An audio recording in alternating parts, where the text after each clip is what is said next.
Hey everyone, and welcome to today's episode of Developer Tea. My name is Jonathan Cutrell, and my goal on the show is to help driven developers like you find clarity, perspective, and purpose in their careers. Today, we're talking about control. We're talking about control. And when I say control, in this particular sense, I don't necessarily mean you having a direct manipulation of outcomes. Instead, I'm talking about a more kind of a more academic version of control. Specifically, we're talking about locus of control in today's episode. Um, so, when psychologists talk about locus of control, they're describing where you believe control over your life and outcomes in your life comes from. So, if you lean external, all right, so you have internal and external locus of control. If you believe that that control happens outside of you, that you don't control your outcomes, that largely whatever happens to you is it's by luck or it's by some external forces or factors that mostly shape your life, then you have an external locus of control. And then if you lean internal, then you believe that your own actions or your choices, your effort, your intentionality, that is what controls most of the outcomes in your life. All right. So, of course, the truth is that these things are true, that you influence the outcomes in your life and there are external influences on the outcomes in your life. Why does this matter, though? Which one of these is better? Which one of these is more helpful to you in your career? Is what we really care about, right? We don't necessarily care about identifying the perfect ratio to reflect reality. Instead, we want to adopt a mindset that is useful.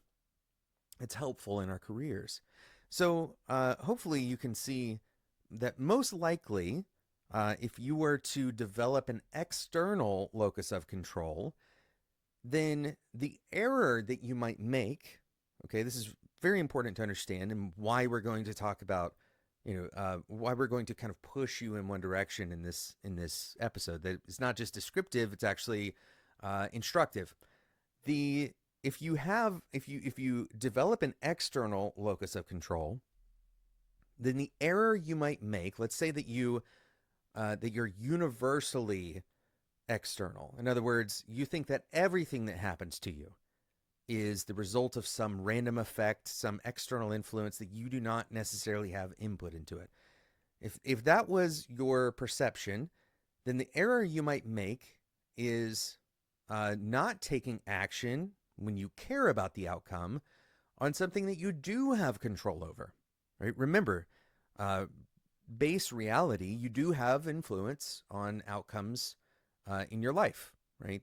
How much influence is highly dependent and fluid, but you certainly have influence. And so, if you were to develop a universal belief that that locus of control is externally located, in other words, you are not the primary determinant of outcomes in your life.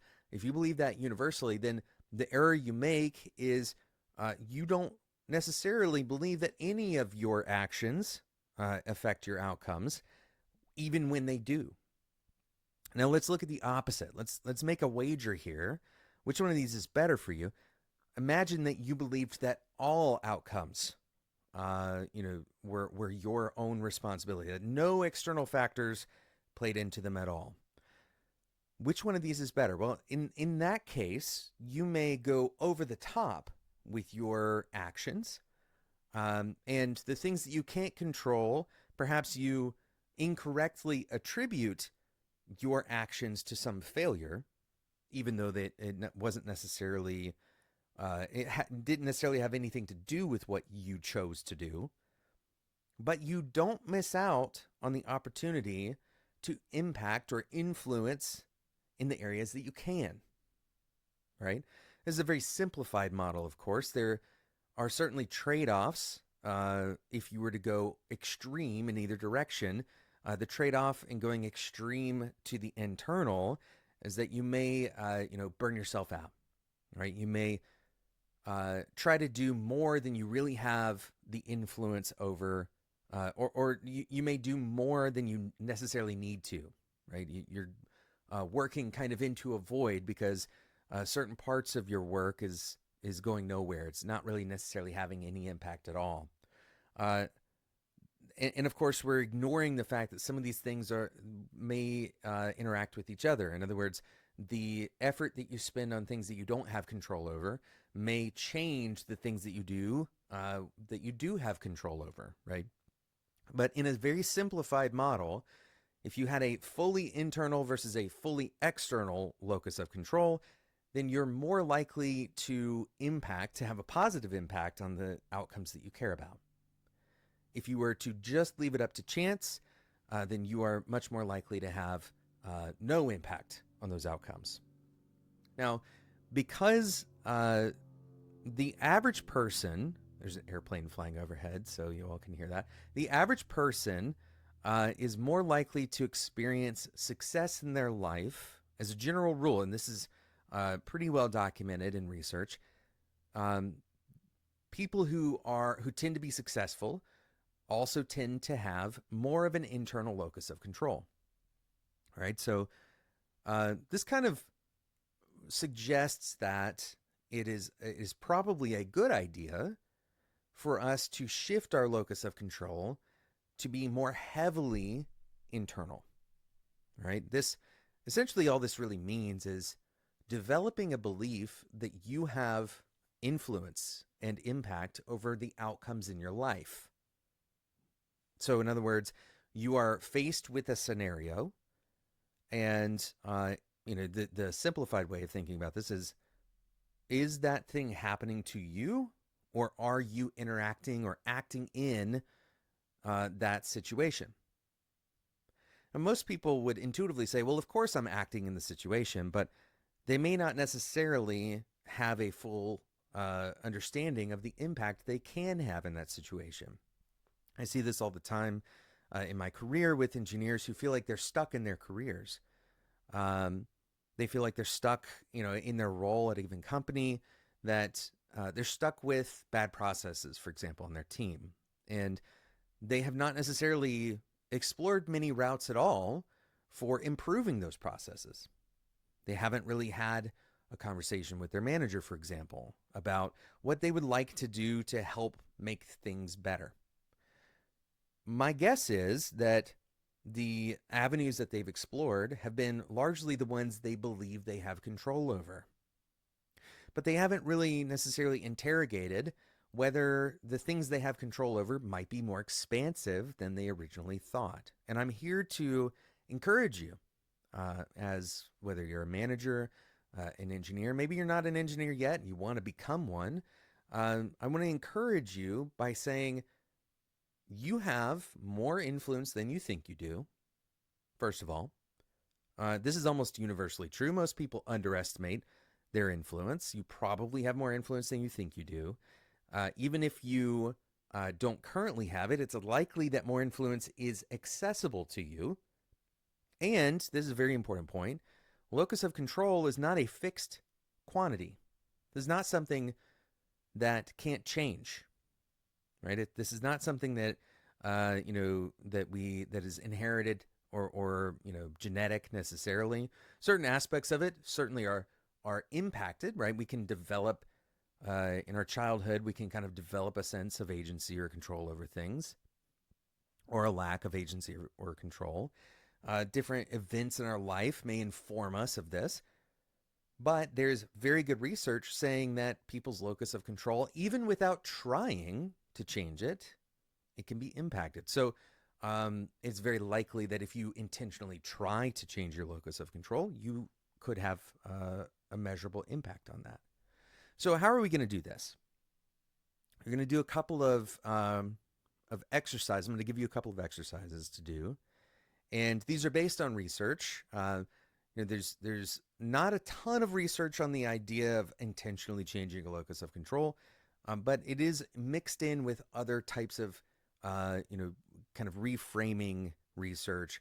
One good example of this, and this is not something that I can provide, certainly not something you can get through a podcast, but cognitive behavioral therapy, CBT, is shown to improve locus of control, especially for people who have kind of like a learned helplessness. That those are situations where you may want to seek actual professional help, and it is effective. Particularly, CBT has been shown to be effective. And we're going to do another kind of it's an attribution exercise.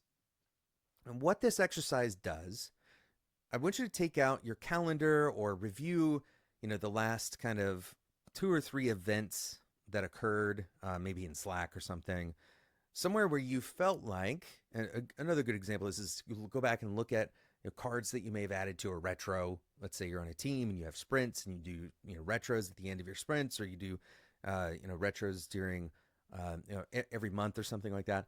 Go back and look at the cards that you've put in your retro. These are good kind of barometers for your personal locus of control.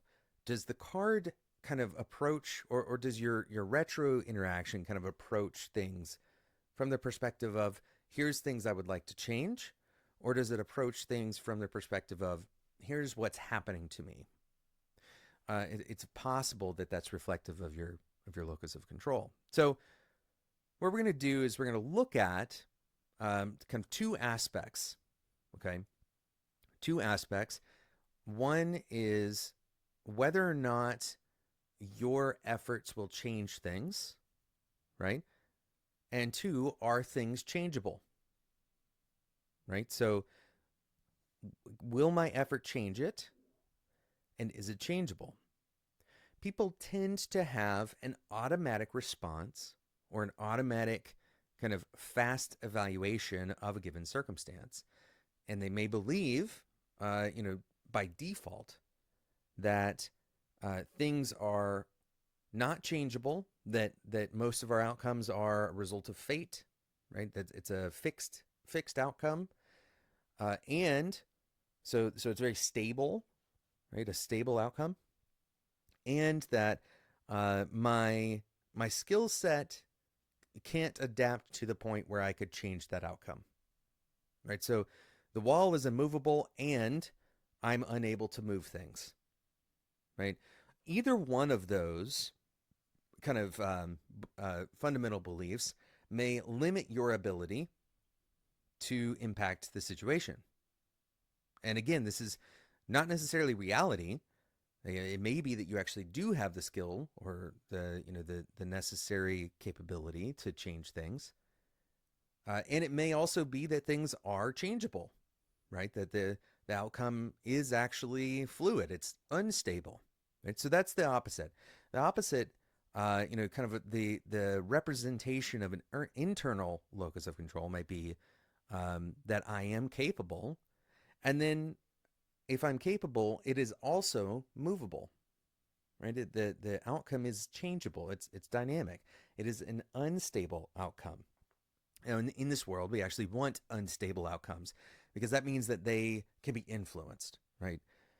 So I want you to take a look at these events or retro cards or whatever it is that you choose to kind of review, right? Don't try to look forward because or at least yet, you want to look back at your behavior and interrogate yourself. Write down, one way to do this is to write down one part of the situation that was external to you, and write down 2 or 3 parts that were within your control, right? That even though you discounted it, if you were to really actually think about it, if you were to really consider whether there's anything you could do, that it would go on this list, right? And so what this should do is it should reinforce that it's very unlikely that any given thing that you experience in your career is fully out of your influence, fully out of your control. There may be occasions where the outcome is largely impacted by something out of your control, but in most day-to-day circumstances, you have more influence, you have more capacity or capability of changing things, and the outcomes are more unstable than we believe they are. So what this does over time is it helps you interrogate your default beliefs.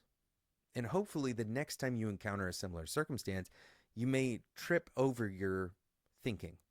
That's the intent. Is we're trying to throw tripwires into our automatic beliefs, so that then we can kind of begin to rewire, begin to interrogate, and begin to question and recalibrate to what may actually be more true. And even if it's not necessarily, because again, it's hard to say exactly what is true here, um, but it is more useful to believe that you have the capacity to change things, right? And that's because of that wager that we talked about at the beginning. That it is generally speaking more preferable for you to try to change something, try to change things, and some things not be changeable, right? Than to not change anything or not exert any effort and miss out on opportunities where things are indeed under your influence. So I want to be clear about something here. These outcomes that we're talking about, we're not necessarily talking about changing the world for the better or something like that. This isn't just altruism. This is also things that you care about personally, outcomes that you are invested in, right? So this is anything that you may want in your career or you may want to be true in the world. It is likely that you have more potential for influence than you think you do. So this first exercise is this attribution exercise that you're going to kind of try to identify that the outcome is more unstable than you originally thought, and that you are more capable than you originally thought. There's some good research showing that if you can focus on your strengths, then you're more likely to believe that you have more control. And the reason for this is that there's kind of an underlying connection between your effort and the visible outcomes of your effort. You being able to see that when I did this thing, I had some impact on my environment. I had some impact on the outcome. And so if you observe that happening over time, especially repeatedly, and if you observe yourself improving or being able to handle more and more complexity, more and more difficulty, harder, bigger, more things, then you're more likely to believe that your efforts actually do matter to your outcomes. Well, if you can align your actions to your strengths, then you're more likely to have efficacy in your actions. This is a very simple idea. Do the things that you're good at, and you're more likely to succeed at those things, right? So when you succeed, it kind of begins this cycle of, well, I did something, it went well, therefore I impacted the outcome. So you want to kind of determine what areas have you had success in? What areas have you been effective in? And try to operate in those areas as often as possible. This will help you continue to develop more and more of a sense of an internal locus of control. So the first exercise, again, is this attribution exercise, where you're looking specifically at the stability and your capability in a given circumstance. The second exercise is to look at those. You can look at the same events. You could look at maybe your future work, and try to identify which of that work feels like it's aligned to what you're naturally good at, things that you feel like you can have a very good, a strong impact, because that's going to reinforce that internal locus of control belief. Thank you so much for listening to today's episode of Developer Tea. Hopefully you can kind of understand what the value is of an internal locus of control, and that you believe that you can shift that over time. My goal here is not necessarily to convince you that you have control over every circumstance. That is actually very much so not the case. We very often are impacted by random events, by effects outside of our control. But the question remains, what should we do? What should we do in a given circumstance? How should I behave? What should I, how can I operate in a way that is going to be most effective to getting the things that I care about? And this internal locus of control I believe is one of the most important kind of ways of thinking about how you should behave given a circumstance. Thank you so much for listening. If you enjoyed this episode, please join us in our Developer T Discord community. Head over to developer.com/discord. You can join totally for free. It will always be free. You can also find us on YouTube. If you're listening to this as a podcast, there's also a YouTube video up for this. And of course, you can subscribe to the podcast on whatever podcast app you're listening to currently. Thank you so much for listening. And until next time, enjoy your tea.